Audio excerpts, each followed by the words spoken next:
Welcome, low ego action heroes. This is Debbie Levitt from deltacx.com. We're a full service CX and UX consultancy. Check us out. We do projects, training, and consulting, and really anything you can think of that's legal. And I am your friendly host. And before we jump in on today's topic and welcome today's guest, let me just take a quick moment, as always, to thank all of the low ego action heroes who are donating to the Delta CX YouTube adventures by having pressed the join button over on YouTube. These people are giving between $3 and $10 per month to the channel, which I spend on streaming software and delicious, delicious chocolate. I had some of that chocolate today. Thank you very much for keeping me in chocolate. 80% dark, y'all. So today we've got a really exciting for me guest because he is a friend of the show and someone we've gotten to know a little bit in the community and on LinkedIn and in the chat room. And now he gets to sit on the other side of the camera. So let's bring him in. We'll ask him to introduce himself. And everybody, I always call him Hung, but he says we can call him Hang. So hello, welcome, and tell us all about yourself. Hey everyone, my name is Hang. I'm a senior staff designer at Boston Dynamics, and I'm super excited to be here today. I've been watching the show for a while now, and this is the first time that I've really done a live show before. So thank you, Debbie, for having me, because prior to this, we never actually met face to face. And for all you know, I could be a really, really slow talker or just terrible on the show. We So don't thanks for judge. giving me that chance. We don't judge. To me, however someone talks is how they talk. And, we're all about the love here. So, whatever that is. Manuel says hi to both of us. Sydney says, the way I dive for my phone when I see you go live, I'm excited for this topic. So this topic, first of all, let's make sure everybody knows how to legally stalk you. Everyone find Hang, I always say Hang on LinkedIn. It says Hang, and then sort of like a emoji for, what is it, like surfing? Yeah, it's like the Hang 5 or Hang 10. Yeah, I forgot what Hang 10 it was like. surfing. That's the first emoji that if I put my name in, that's what it would be. So, my LinkedIn username is HAXUCO. So you can find me through that. There you go. Designer Tom says shaka. I don't know what that means, but Oof. okay. No. Do we know him? No.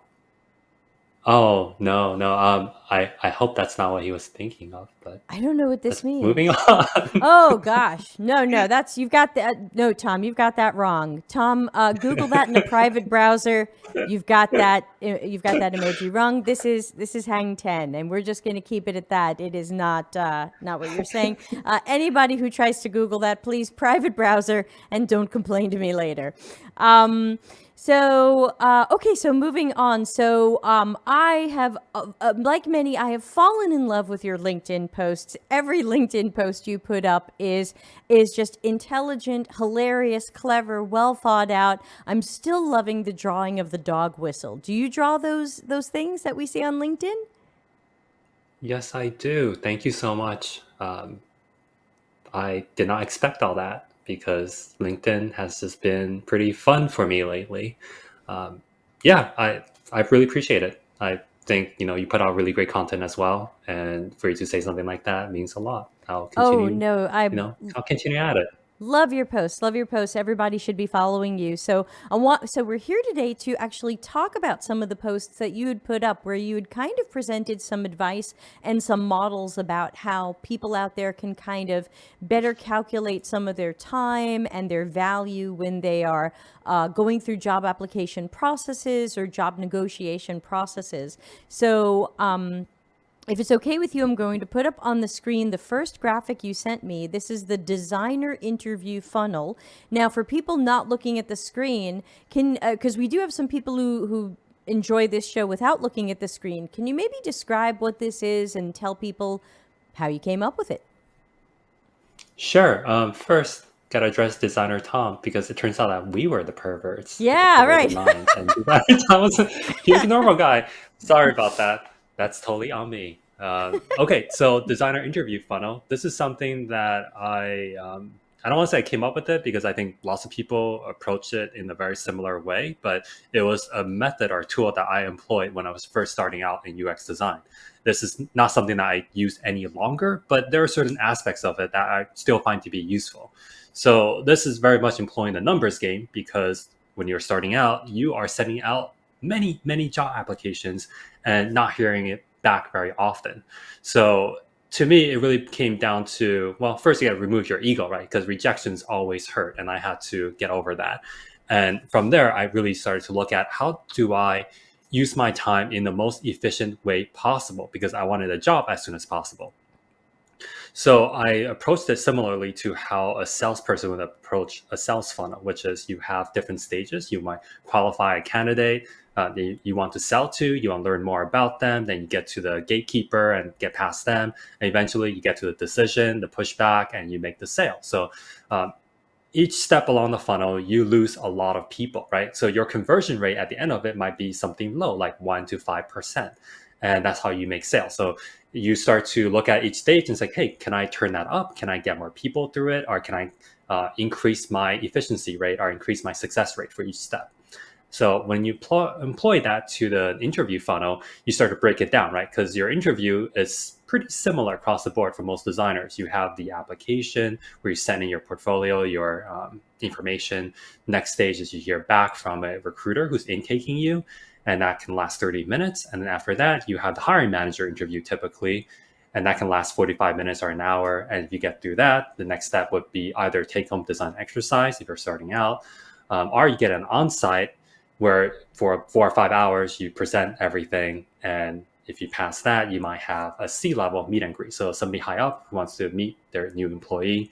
It happens sometimes, but typically for large companies it doesn't. And if you pass everything, they would then extend a verbal or written offer, and you would negotiate that, and then you accept the offer. So by breaking everything down to these universal steps, I started to track things. So certain steps, I noticed that I had a very high success rate. Certain steps, I had very low success rate. And to me, success rate, aside from the ego aspect, is another way to look at it is to see how much time you're spending on it. So the more time you spend on it, the more important that the success rate is high. Whereas if you spend less time, you can, have lower success rates. So certain things I noticed was it took me very little time to submit an application. It took me about 2 minutes if I just kind of copy and paste the information, use autofill, etc. And there are certain applications like for Workday where it takes a little bit longer. People hate on Workday Oh my god, for I that. hate Workday. I will not Right? apply if it's Workday.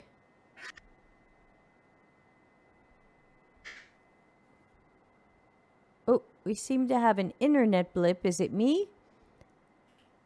Can people still see or hear me? Hmm. Oh, we had an internet blip. Welcome back.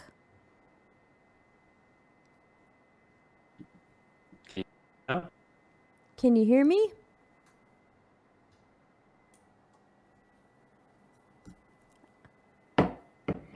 I hear you.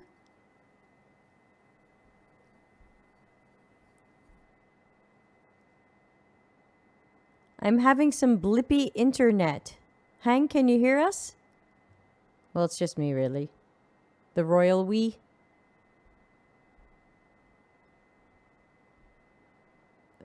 Stream being wacky. Something went wrong. Reload the page. That's not good.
Hey, can you see me? Yes, I can. Can Okay, you? yeah, I'm sorry about that. It looked like my internet just completely died. It was me. I hope people are hanging on. I had to switch to my backup internet. I hope that won't completely die. So sorry, everybody. Oh no, Uh, it's okay. It happens. yeah, that's the fun part about the live show and not just editing it later. Okay, so let's try to pick up from where we were. I'm trying to check if we are still live on YouTube at least. Thank you, Shri. And by the way, Shri was posting just before my internet crashed that Shri loved your 24 hours of UX talk. It was super fire. Oh, thank you. I'm hoping to get a recording soon so I can watch myself and hear my own voice, which I always have an issue with. So, um, anyway, back to the funnel. Yes, So please. I think Sorry. one thing I noticed early on was that people always recommend writing cover letters because that exhibits how interested you are in the position, and that is supposed to increase your likelihood of hearing back and getting through the interview process. And for me, what I realized was that a cover letter typically took me 10 to 20 minutes to write. Mm, And while it did increase my response rates, it also meant that I couldn't use that 10, 20 minutes to apply to more jobs. So I had the choice of either applying to, say, 5 to 10 more jobs at a pretty low rate of, say, 38% success rate, or I could write cover letters and bump it up to, say, 50 or 60%, but I would actually get fewer responses as a result due to the numbers that I'm sending out. So that was one early realization. Stop sending cover letters, just spam it out, which, in some ways is not great, but also ended up getting me more responses. The other thing that I realized was design exercises. mm, Back then, I did not understand how unethical and wrong they were. I did it because I was desperate. of Now course. I know better, and I tell everyone this is super wrong. So I know Jared Spool, and you're not the biggest fan, but he did say doing design exercises is like being asked to send nudes. And in some ways, I kind of agree with that. Maybe not to that depraved level, but it's a violation of self respect in a way that you are forced to do something because you're desperate for a job. Sorry, Debbie, do you not agree? Um, uh, Look, I don't like design challenges, but I'm not sure I would equate it to sending nudes, and I'm a little speechless at the idea of putting Jared Spool and sending nudes in the same sentence. Well, yeah, I think you're right. I mean, there is certain challenges or issues in saying something like that. I think what I wanted to really get across is that in a way, people are exploiting candidates who are really desperate to get a job. For sure. And they're so desperate that they're willing to spend 5 to 10 hours for free to perhaps solve a business problem or to exhibit just how good they are at their job. And I've been through that many times. And what I noticed was I actually had a really low success rate. I don't remember the numbers anymore, but it was fairly low. And it was also extremely expensive, where I would spend 10 hours to create something that was good. They always say, oh, it's only take 2 hours or 3 hours. But at the end of the day, if you want to be competitive and other people are all spending more than 5 or 10 hours, you really have to put that in order to get a chance of hearing back. So what I realized was if I just spend that 10 hours submitting more applications, and you can submit, dozens and dozens during that time, you would effectively get more responses and a higher chance of getting a job at the end of it. So by applying this process, I was able to eventually land a job. Ironically, I actually got the job through people I met and networked with, as opposed to applications. So that should tell you something about the role that applications play in looking for a job. But I do think if you are a junior with some experience to mid level, this process is still valuable. The most important thing to me is that when I work for a company, the product and the branding of the company are less important than the culture and the teammates that I would work with. Totally. And to find that out, right? To understand who they are as teammates and designers and people, you have to talk to them.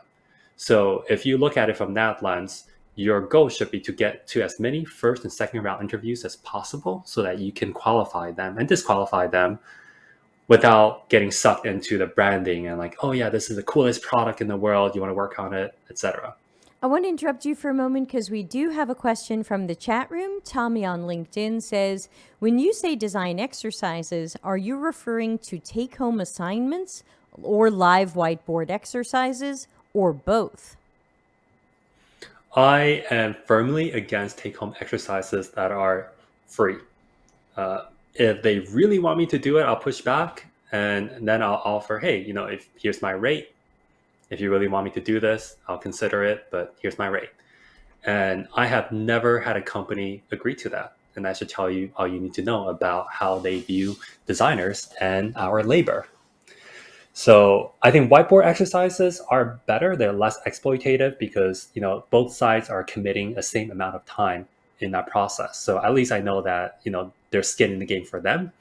I do think there are certain issues with whiteboard exercises where people are really asked to perform on stage, and designers really aren't performers, right? Like we are not an basketball players or football players. Like we need to, score a goal or make a basket at the last second in the fourth quarter or fourth period and win the game, right? Like you could actually do really poorly when the moments really matter because your job is to do really, be consistent across the board over a long period of time. Most of your time is spent, doing head down work. So it's not about performing. And I think whiteboards tend to put us into on this pedestal to or on the stage to perform under pressure or not get the job. And I think your ability to do the work at hand and your ability to perform on stage when the moment calls for it are two different things. Yeah, and I also find that whiteboard exercises, design challenges, and things like that, they often just don't seem realistic to what the job is like. I mean, while yes, we want to move fast and we want to solve problems, I definitely don't do my best work having somebody telling me, well, this is what our company problem is, come up with a solution, go draw the screen. Like, then I have to understand the problem and the solution and manage to draw it and not get paid for it because I'm probably fixing the company's problem. Yeah, I would agree with that. And I think my biggest challenge in design or whiteboarding exercises is I am grokking the information that somebody else grokked or understood. Mm. And I'm never going to impress them, right? Because most of my unique value proposition is understanding or perceiving problems on a different level than most other people. So if crap comes in, crap is going to come out. So I'm not able to really take whatever people are telling me and make something better out of it. Like I'm just not going to be able to impress them is what I'm trying to say during the whiteboard exercise. And I think that's the most tragic part of it. Yeah, I think a lot of times people are set up to fail. Lila says, I withdrew my application when I got to the final round, the take home challenge, although it wasn't the only reason. Absolutely agree about the importance of the culture. Yeah, and I also tell people even if you do feel a little desperate or whatever and you want to do a take home challenge or those types of things, at least make sure you know the salary up front. I once had a couple of companies, or a couple of times had a couple of companies trying to get me to do these challenges. I didn't even know what they were paying. And once they told me, I was like, oh, never mind. That's half what I'm making now. I definitely don't want your design challenge. I don't know if you see the Yeah, questions coming I up on the screen. I I would agree with that. I think it's really important that interviewers spec out what the interview process is going to be like. Nobody likes to be surprised. Like, hey, you did so well for the first 3 rounds. Here's your reward, a design challenge. And you're just like, oh god damn, like I walked into this one. Like I should have asked, but sometimes you forget. So I mean, always ask, and really, they should be telling everyone what the process is going to be like. You never want to be stuck in this never ending process where nobody wants to make a decision. They just want to drag it out until they feel more comfortable. It sucks. It Yeah. happens. Totally agree. So let's put that graphic back up on the screen. And by the way, I just want to mention to the audience, since I think I am still having a few more internet blips, that I'm recording this locally on my computer. So if the YouTube version looks really messy later, oh, thank you, Aldona. If the YouTube version looks really messy, I'll later upload the version from my computer, which should look pretty clean. So apologies for some of the stream messiness today. But looking back at this, so looking back at your funnel graphic, you talked about the time you spent and the success rate, and some of these things for people who aren't seeing the screen are in red. And what did that mean to you? Were these like warnings to yourself? Yeah, I think once you see certain numbers below a threshold, you start to ask yourself, should I be focused on this? So my success rate for applications was 38%. That is pretty low, or it could be high. I mean, this was maybe like around mid-career for me, like not Mm-hmm. during the very beginning. I don't actually have the data for that anymore. But I think overall 30% was okay as long as you balanced it with the time spent. So if you look at it from that lens, 3 minutes, 2 minutes, and 38% success rate, that's okay. But if you're talking about the initial recruiter call, which is 30 minutes, and you're at 38%, not great. Fortunately, I was pretty high for that. I think the most upsetting part was the take home design exercise, which was 600 minutes or about 10 hours. And I only had about a third of the shot of advancing to the next round. So when I looked at that, I had two options of either increasing my, my skills in doing take home exercises so that I can lower the 600 minutes to maybe 400, or increase the success rate to say 50 or 60%. And then I realized, wow, both numbers are really bad. Why don't I just get rid of this entirely and just avoid it? And I think that's worked out for me. Yeah, and I think that it's an interesting piece of data to think about because we see and hear a lot of people on LinkedIn and in community saying, I've applied to 100 places, to 200 places, to 300 places. People have said I've applied to 500, 1,000 places. I wonder if they kept some of this type of data, it might not be less depressing, but maybe it might help them maximize their time better. Any other advice out there for the Mhm. job seekers? Yeah. So one thing I did by breaking up the stages into funnel steps is that you can see exactly what's happening for those steps. So if I'm doing really bad in application stages, then most likely it's my resume, my LinkedIn profile, or my portfolio. So one of these three things, and you can of course try to get feedback from recruiters and try to figure out what it is that's triggering them to turn you down or ignore you.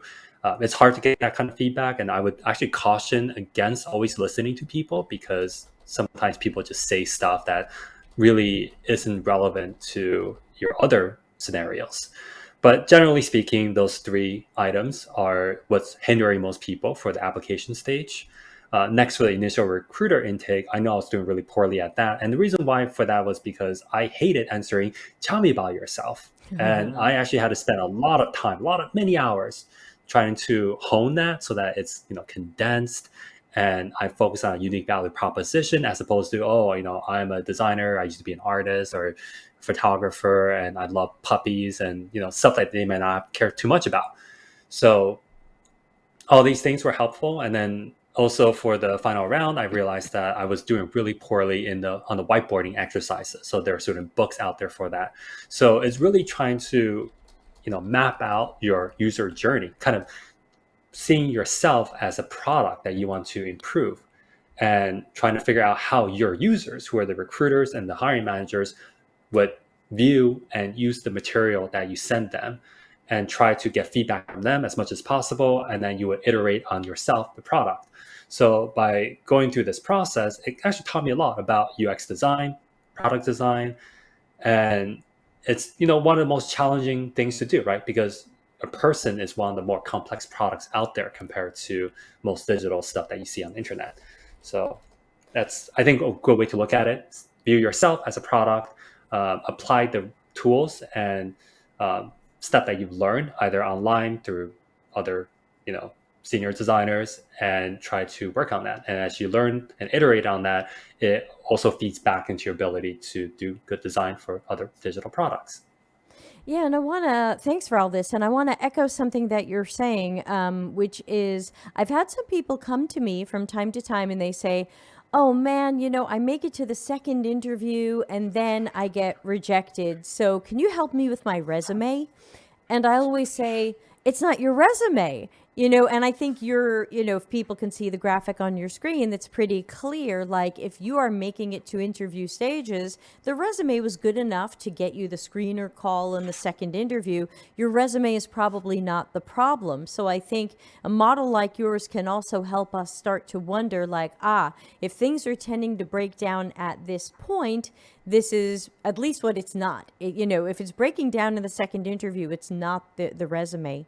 And I've also had a lot of people tell me, oh, after the second, third, whatever interview, they tell me I don't have enough experience. And I think that's a very bizarre thing to hear 2, 3 interviews in. Do you have any suggestions for anybody on how they can maybe determine that earlier, or any questions they could ask that would help filter out these companies that are later going to be like, oh, by the way, we really wanted someone with 4 years and you have 2? Let me tell you about the time when an interview process almost broke me. Uh, this was when I was starting out. Should I name the company? Um, hmm. Not today.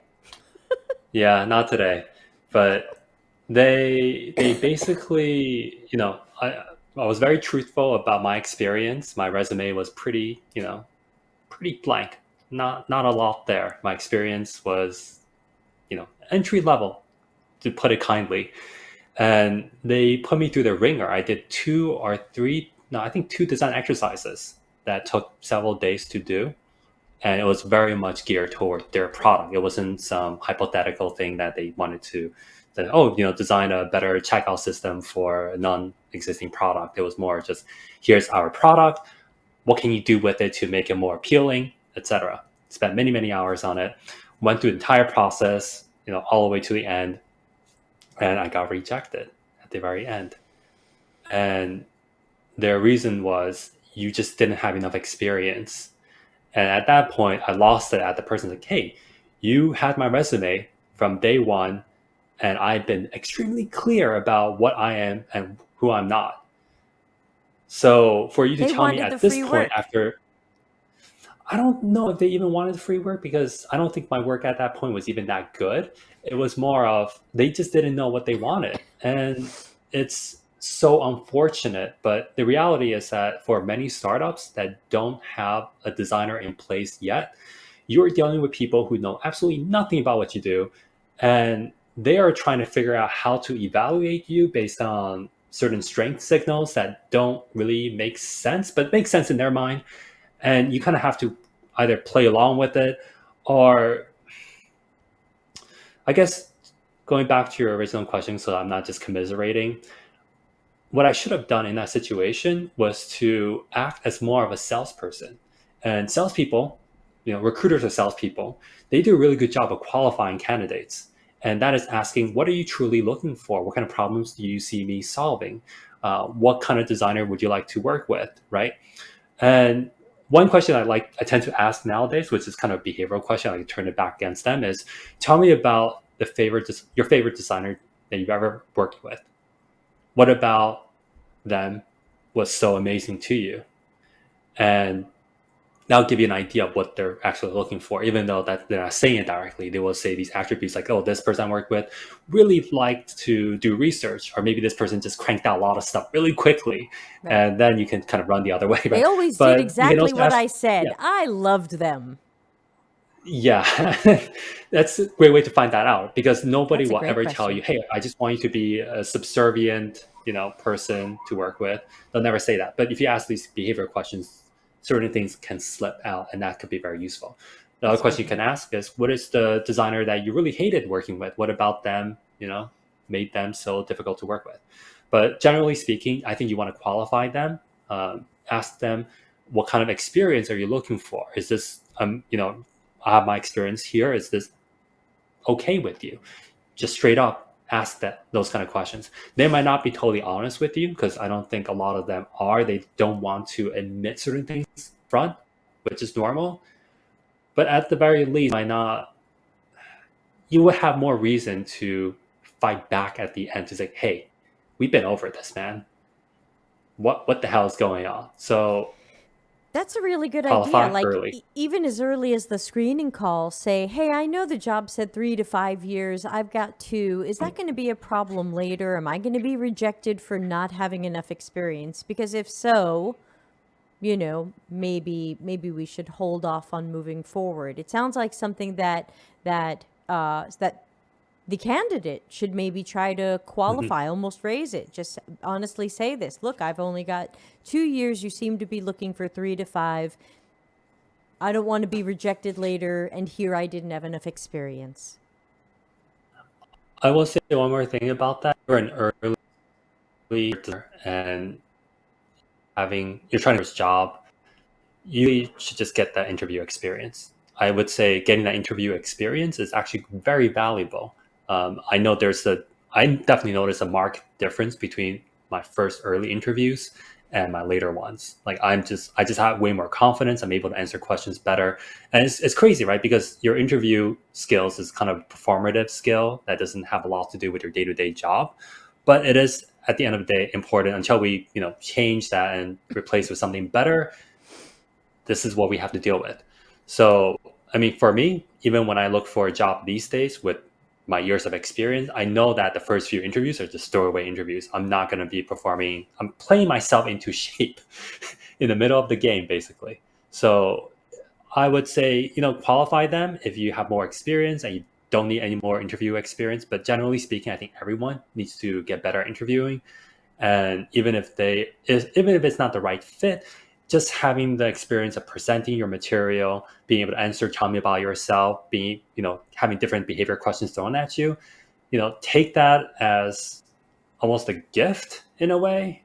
But of course, you know fight for respect. Like if people are disrespecting you, definitely lay it out there, but at the same time understand that there is some benefit to being rejected, and the sooner that we can see rejection as part of the process as opposed to this horrible loss that you suffered, the easier it will be, and the sooner you'll be able to get a job that you like. Totally agree. So, with the show being more than half over, partially due to my technical difficulties, which I apologize for, I'd like to move to the other graphic that you put up on LinkedIn that you were kind enough to send me earlier. And this was about the BATNA, which is an acronym for Best Alternative to Negotiated Agreement. It was something I studied when I did an MBA last year, but maybe you can please tell the audience a little bit more about the BATNA and how it plays into job hunting and salary negotiation. Yeah, absolutely. So I learned it from this guy at Spotify. He gave a talk on salary negotiation. I thought, hey, this is actually really good. It puts what a lot of people are thinking into a really great framework. And BATNA is just a fancy way of saying here are both parties' next best alternative if you cannot come to an agreement. So an example would be, let's say Debbie, you're trying to hire me for a job, and we couldn't come to terms, either asking for too much or some other reason.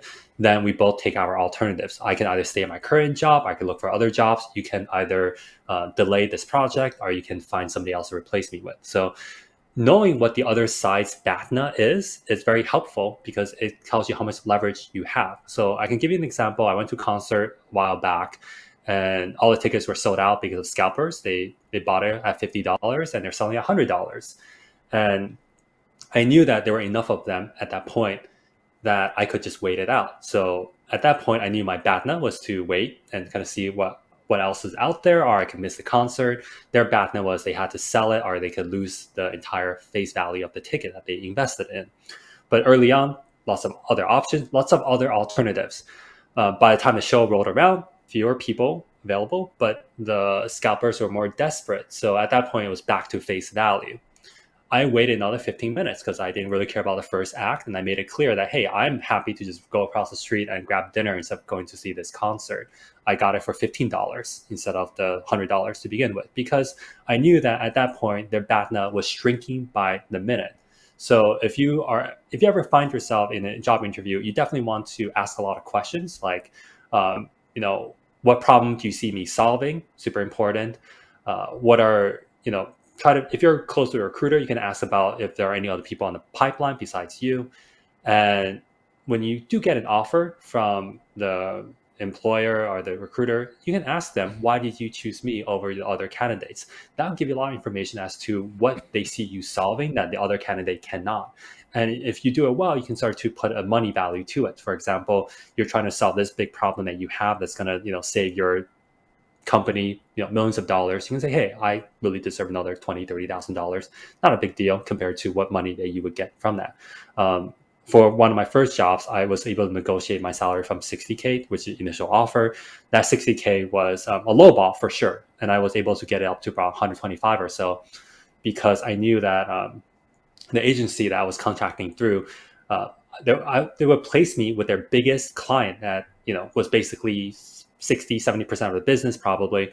And if they didn't select me, there was nobody else in the pipeline, and they would delay the project and really upset the client. So I had a lot more leverage at that point. I said, hey, I really just wanted more money. If you give me more money, I'll start, immediately. And that was able to convince them to get to the number that I wanted. So throughout this process, you basically want to understand the other side's BATNA alternative, and you want to hide as much of your BATNA as possible, because you might not have a job.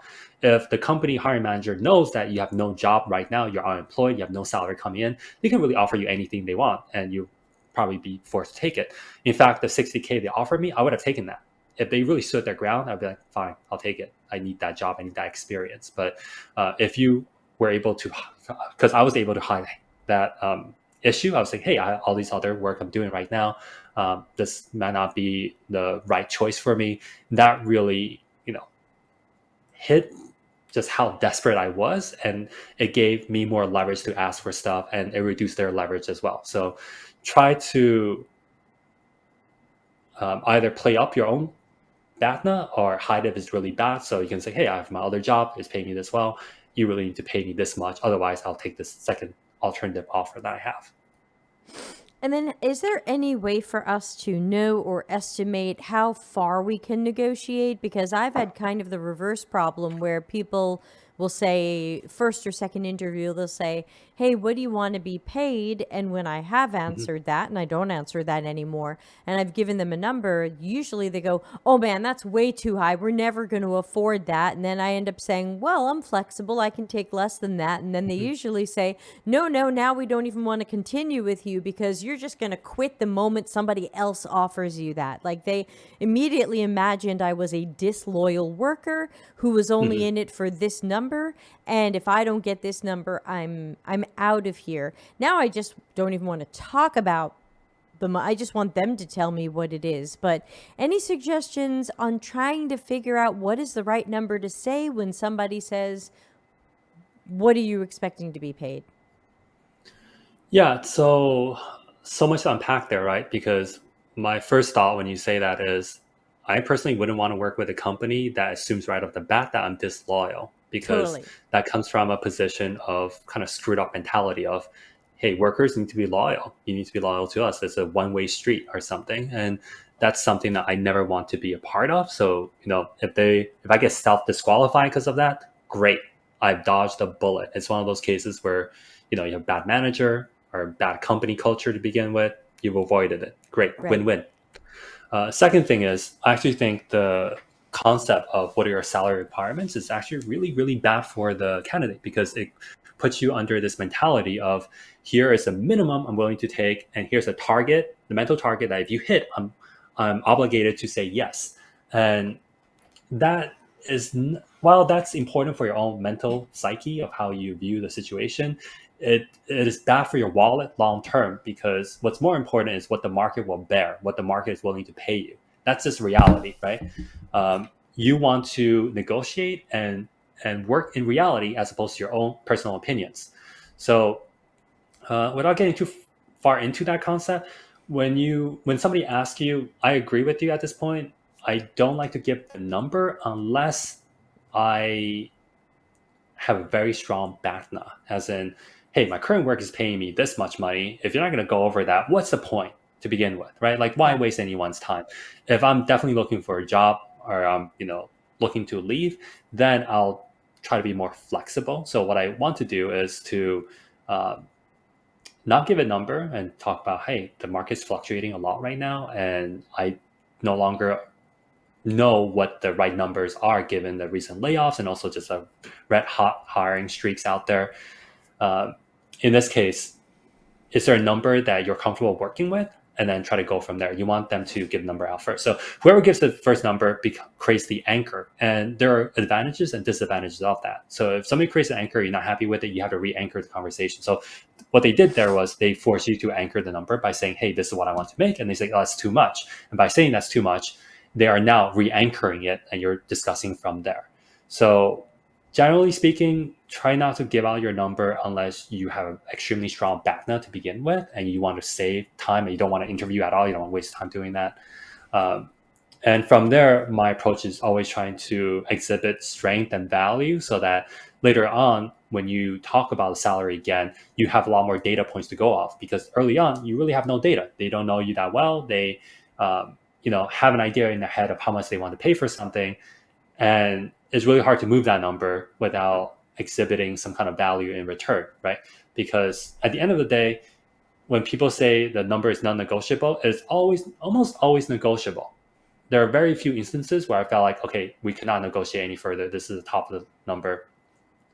And the only thing you should be thinking about is how do I convince them to go above what they're willing to pay by showing them the kind of problems I would be solving and the value I would be bringing to the company. Because when you do that, it becomes very natural for them to say, you know what? Obviously, why would I pay you this little for this big problem you're solving me? I would be making way more money if I can, get your services, and this amount you're asking for is just a drop in the bucket of the potential gains that I can receive. So yeah. Oh, but to answer your question, finally, of how do you figure out what their theoretical ceiling is? The It's hard to do that unless, well, first of all, you should definitely do research online. So Blind, and I don't recommend Glassdoor, but Blind is great for the fangs to figure out what they're paying for different levels. Beyond that, you should also talk to ex-employees of the company. They're more willing to share salary information. So what I do on LinkedIn is under the filters, I select the company I'm interviewing for, and I select past employees, not the current ones. And I Right. reach out to them, send a nice message. More often than not, they give me that information, so I have some market data to go off. Now, of course, they could have negotiated poorly for themselves, so just take it with a grain of salt. And finally, when they give the first offer to you, and you ask for more money, keep in mind, keep take heed of what they come back with, because the first counter offer they come back with gives you a lot of information as to what their theoretical ceiling is. So let's say I start off 100K, that's the initial offer, and I say I want more money. They say, okay, it came back with 110K. So that's kind of halfway almost to their maximum ceiling, because that's just kind of how people negotiate. When they say, hey, I'm selling this for $10, so the person's like, can't pay $10. How about $5? It's like, let's meet halfway, $8. And you kind of go back and forth until you settle at 7.5, right? So that's kind of the basic, psychology that most people adhere to when it comes to negotiations. And it is also the case for salary negotiations. So the first counter offer, take the difference between the first counter offer, initial offer, and you multiply that by 1.5. That'll generally give you the maximum offer for the hiring manager. So 10K difference, if you go from 100K to 110K, most likely final offer is 115K. And of course, if that's still not good, you could try to re-anchor the conversation by bringing in new information. So new information might be, I have another counter offer, another company wants me, or hey, my current job is gonna pay me more, or by the way, I also have this other skills that's gonna solve this big problem that you have. What about more money? And I want to remind people that you don't have to feel influenced or bullied by whatever other people want to be paid, because everybody has different situations.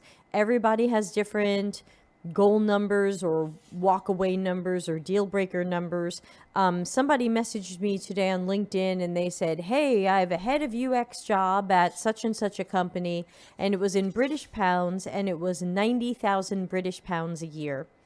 And I don't know. I guess that's about because it's about $1.20 something right now. I don't know exactly what that was, but I see all day long in my LinkedIn feed lead UX for 100,000 British pounds. So I know that even though British salaries seem to be lower than American ones, that the head of UX for 90 seemed a little bit low.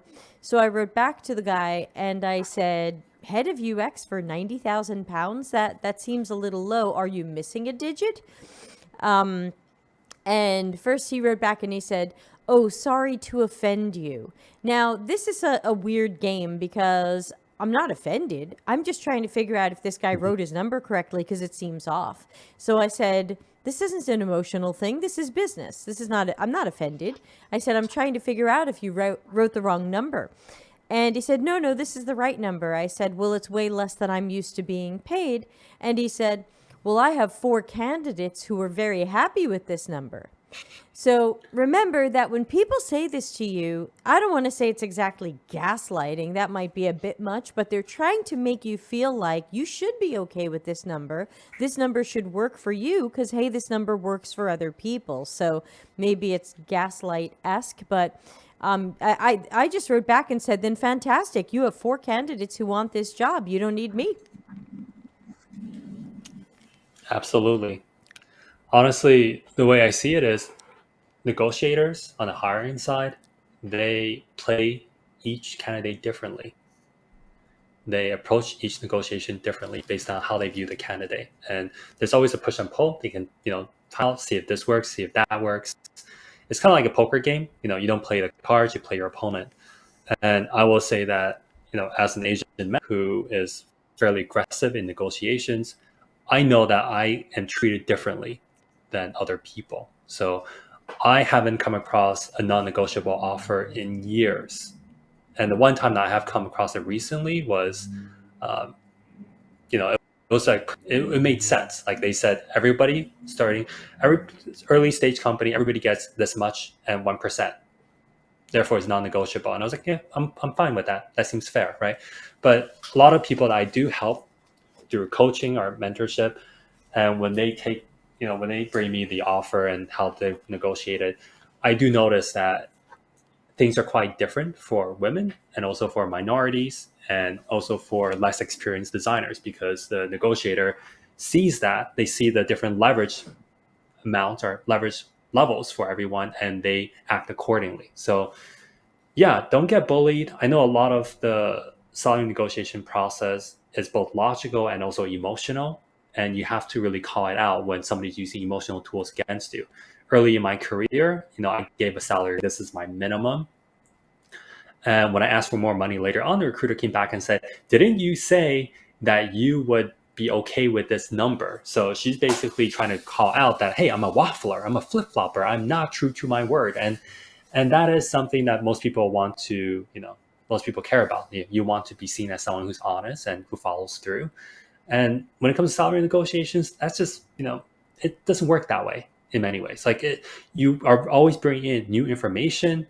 And even if you agree to something previously, it does not mean you agree to it right now. Things are constantly shifting and changing. So call that out, identify when you're being manipulated or emotionally controlled in some way, and use logic to push back as much as possible.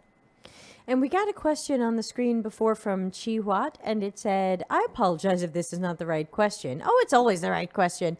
"How do you talk about the value you're bringing to the role of the company, especially if you don't have much experience?" Any suggestions there on how to kind of sell what you can do when you haven't done too much of it? Yeah, I think, see, the way people look at experience is that because you've done something before, you're more likely to be able to do it in the future. It doesn't mean that you can't do it. It just means that there is some data point. And hiring managers like to be assured. They want to feel like they made the right decision. It does not mean that you can't do it, right? You can definitely solve problems with the company. That's why they're bringing you in. You're solving a problem for them. So I think it's important that early on you ask really open-ended questions about what are you doing, what kind of problems do you see me solving, albeit it might be smaller because I have less experience. I'm a junior, but definitely ask that, record that, jot down those notes, and really talk about how you will be bringing value to their company as a result. So you're understanding the problem, you're bringing a solution to them, and that tends to sway people a little bit more. But with that said, I think at this point in the current market, junior designers or entry level designers have very little leverage. And I think the reality is that no matter what you say, at the end of the day, there are just so many other options for the hiring manager that they don't really care as much because there are just so many people to choose from. And that's extremely unfortunate. So at that point, I would highly recommend that if you're a junior and if you're privileged and lucky enough through hard work and having some experience, you could try to get multiple offers. I still think having multiple offers is the best way to leverage and ask and make more money through salary. Yeah, thanks. It is unfortunate right now that with so many juniors trying to break in, there isn't a lot of leverage there because it does seem like the market is a little bit flooded on the junior and entry level end, and so it's going to be hard to prove that, I think, unfortunately. But the good news is, once you get your first job, I think it's much easier to get your second job. Do you remember how you went from your first job to your second job? How long did it take you to find your second job? And when was that? Oh, boy. So I got really lucky. My first job was at Bloomberg, which is a fairly well-known company. So Mm-hmm. that helped on my resume. And I was able to get another offer from another company and leverage that and got an even larger counter offer from Bloomberg because they had more money. And that was great. So it wasn't a second job, but it was like a second offer that was useful to increase my salary by uh, almost doubled it. So it was Hmm. a good way to go about it. My second job was at a cryptocurrency company, and it was a lot easier. It was kind of crazy how much easier it was because I was really careful with my Bloomberg portfolio, lots of NDAs. I know Bloomberg could, they have a lot of lawyers. I was very careful, and I actually didn't show them my portfolio during the interview process, and they were okay with that. So it was just night and day. So yeah, the first job's always the hardest. I would say the year that it took me to break into the UX industry was probably some of the darkest and lowest points of my life.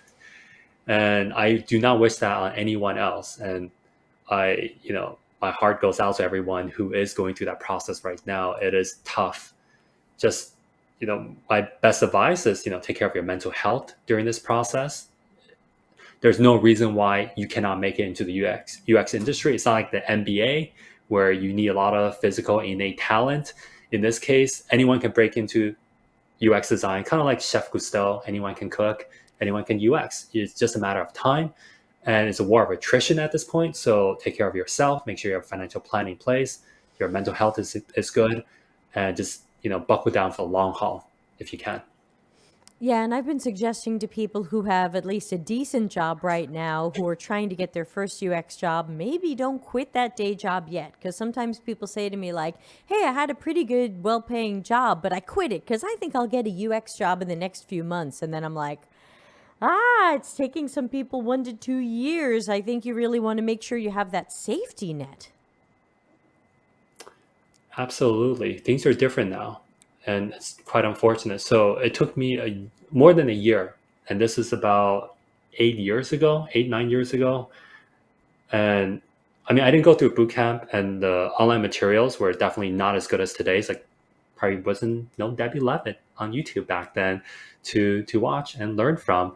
It was a lot of articles from questionable UX sites, and I didn't know about NN Group. Unfortunately, I should have known about that. I think their SEO could be a little bit improved at times back then, but it took me a year. And the crazy thing is that I truly believe if we had a time machine and we took some junior designers now, put them in time machine, send them back 7 to 8 years ago, they would be mid-level designers. Absolutely. And Yeah, it's tough, right? So entry level designer, the real definition is the highest or most qualified candidate within this giant pool for the minimum roles that they have, and it's taking a while. I'm seeing people with one, two. I just saw a post from someone who's been trying for 3 years. I saw that It's post been too. tough. Yeah, Yeah. it's tough. Yeah, and I think like what at that point what's your advice to that person, because it's so easy for someone to say, well, if I can't find a job for 1, 2, 3 years in this industry, it must be me. I must be bad at this. And I think, the message I want to give people is that while it seems to be the worst time ever to get into UX, it's not necessarily about you or what you can do or what you can offer a company. It's just the flood of people. And I'm still waiting for that correction. There are 450,000 people who signed up for the Google UX Coursera course. And I think there's going to be a big correction, especially when 449,990 of them don't find a job. I don't know if there will be a correction. I don't see the industry moving in a way where companies are trying to help out or open up additional roles for entry level designers. Unfortunately, I'm not seeing it. I'm not against that, of course. Right. I'm definitely for it. I just have not seen any companies taking actionable steps to get more designers in. I'm And seeing a what little that bit of means, it. Just the glimmer, tiny glimmer of hope. I've had a few people reach out to me privately and say, I'm checking out your apprenticeship model that's on your website. Tell me more about it, or can I ask you questions later? We're going to try to build an apprenticeship model. So I think there's a couple of glimmers, but it's not going to employ 450,000 people. yeah, I think a lot of people are taking personal efforts to improve things, but it's not happening at scale, which is what needs to happen in order for people to suffer less.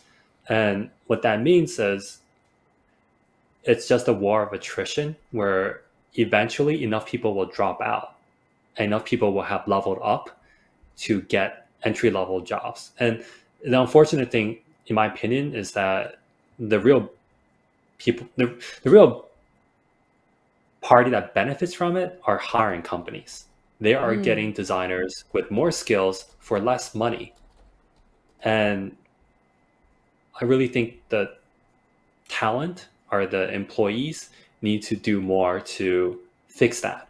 And I don't necessarily think mentorship is the way to go about it, because while it feels really good to help others, and it also proves your mentorship abilities, your management skills, it's not solving the problem at root or at scale. You're basically giving one party an advantage over another party, right?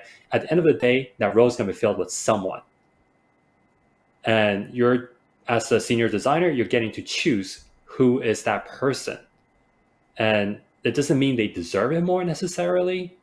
I mean, sure, they're spending the time and effort to contact you and reach out and spend time with you, but it doesn't necessarily mean that they deserve it more. And I don't know if I'm really the right person to make that kind of tough choices. So we really should be figuring out how can we change it at scale and solve and really attack the root problem as opposed to the symptoms. Yeah, and there's so many root problems. There's education. There's a lot of the companies don't even have entry level jobs. Even apprenticeships require a university degree and 1 year of experience. So there's just a lot of closed doors right now. And I'm challenging all the UX leaders out there to open up those doors and create apprenticeships at your company. Stop training product managers to do UX work. If you need more UX people, pick UX juniors. Absolutely. Agreed. Well, thank you. Well, we should wind down. We're technically out of time. Sorry again, we lost a few minutes there with my internet blipping, but thank you so much for coming on the show, and hopefully we can have you on in the future again to cover another adventurous topic. Any last words or ways you want people to find you, track you down? Yeah, thank you so much for having me, Debbie. This has been a lot of fun and definitely brightened my day. Had a crappy day otherwise, but everyone who asked questions on the Q&A, sorry I couldn't get to it. Please find me on LinkedIn. HAXUCO is my username, or you can find me through Debbie most likely. Happy to answer questions, chat about stuff, and yeah, connect and all that. Yeah, and don't forget to give the things that we talked about today a try. Think about better ways to do your negotiations. Don't be afraid to try negotiating a bit. And think about how you can maximize your time when doing these applications because chances are if you're putting in 300 applications, there may be some fat we could cut there. And so, maybe we'll pick this up in the Slack channel and talk about it more. So, Hang, thank you again so much. And let's just say to be continued. And for now, I will play us out of here, and I'll see everybody tomorrow for Critical Thinking Stream.